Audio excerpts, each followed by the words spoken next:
Bugungi videomizda Granny'ning qo'rqinchli tarixini bilib olamiz. Yaxshilab joylashib oling. Gapni cho'zib o'tirmagan holda biz videoni boshladik. Siz ham ijtimoiy tarmoqlarga video qo'yishga qiziqasiz, lekin montaj qila olmaysizmi? Bizda ajoyib yechim bor. Biz sizga video montaj xizmatimizni taklif qilamiz. Narxlar hamyonbop. Ishonavering, bu narxlarni hech qayerdan topa olmaysiz. Hozirroq kommentariyadagi link ustiga bosib bizni adminga yozing.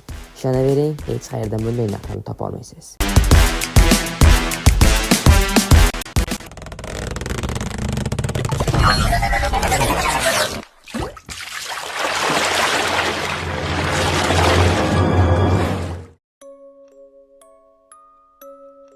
Keling endi qanday savollarga javob berishim haqida gaplashib o'tamiz.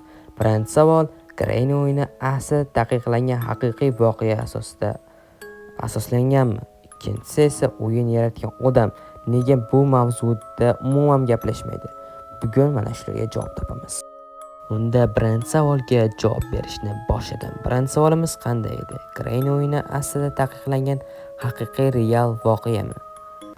Javob esa to'g'ri ha deyish yoki yo'q deyish ham qiyin.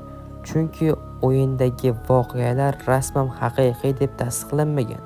Lekin ayrim dahshatli elementlar real hayotdagi yopiq ishlar va shov-shuv voqealarga juda o'xshab ketadi, deb yozadi.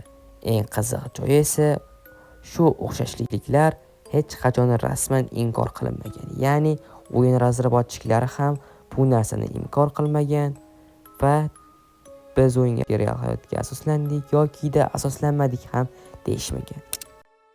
Ikkinchi savolga javob berishimdan oldin sizdan bir kichik iltimos qilgan bo'lardim. Ya'ni bizni kanalimizga obuna bo'lish. Bizni kanalimizni 95% odamlar obuna bosmasdan ko'rishmoqda. Iltimos, obuna bosib qo'ysangiz juda ham xursand bo'lardik va keyingi videolarga biz uchun motivatsiya bo'lardi. Sizni birgina tugma bosishingiz biz uchun motivatsiya, biz uchun xursandchilik. Oldindan kattakon rahmat. Biz esa davom etamiz. Ikkinchi savolimizni ham eslab olsak, o'yin yaratgan odamlar nega bu mavzu haqida umuman gaplashmaydi? Javob esa bunday. Ba'zi o'yin yaratuvchilari o'z ilhomlangan manbalarini ochiq aytmaydi, lekin Granny yaratuvchilari aynan shu mavzuda doimo qochishadi.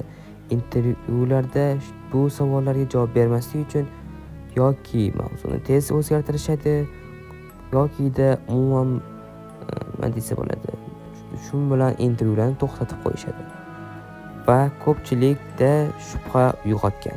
Bu jimlik tasodif bo'lishi mumkin, ammo yanada ko'proq savollarni ochiq qoldiradi. Siz nima deb o'ylaysiz? Grannyning ortida katta yashirin savol turibdimi, yo'qmi? To'g'ri, Granny ishlab chiqarilganiga ancha yillar bo'lib ketdi, lekin hali ham savollarga aniq oydin javob topilmadi.